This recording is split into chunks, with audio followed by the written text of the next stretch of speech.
Então, desde antes de Cristo, né, o termo engenheiro ele já existe. Só que se a gente trouxer para os dias de hoje, era o engenheiro civil, que o único serviço disponível mesmo era da parte civil. Por volta de 1698 surgiu o termo engenheiro mecânico. E pouco tempo depois, o que aconteceu?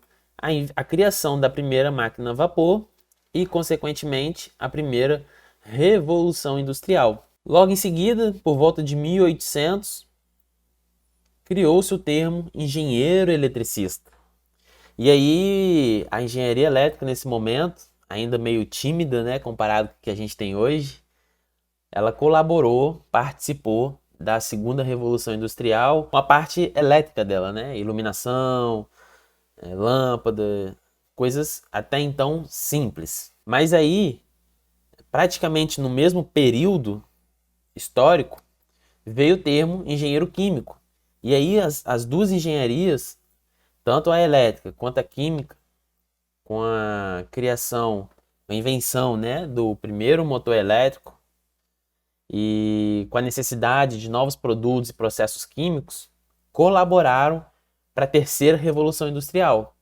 E aí a engenharia elétrica já entra com a parte elétrica e também com a parte eletrônica. E aí, em 1970, né, surge o CONFEA no Brasil, o nosso Conselho Federal de Engenharia, e cria a Resolução número 2018 de 1973, aonde discrimina as atividades das diferentes modalidades profissionais da engenharia, que naquela época também tinha arquitetura, né? Mas aí aqui na nossa aula eu já tirei a arquitetura, porque ela faz parte de outro conselho hoje, e os técnicos também, que fazem parte de outro conselho. Com essa resolução, e aí a gente também tem a resolução 473 de 2002, que ela tem a versão mais atual em 2020, que traz para a gente 6 grandes áreas da engenharia.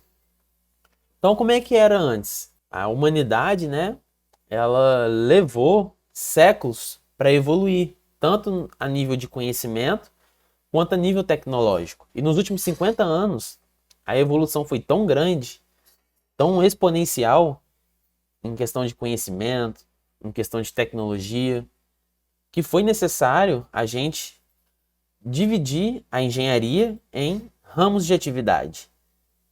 E mais do que isso, dividir esses ramos de atividade em ênfases. Então hoje, além das 6 grandes áreas, né, que é a engenharia civil, a engenharia elétrica, a engenharia mecânica, a engenharia de minas, a engenharia agronômica e a engenharia química, nós temos as suas derivações. Então, o avanço foi tão absurdo que foi necessário criar essas derivações para que o conhecimento fosse cada vez mais específico e cada vez mais aprofundado.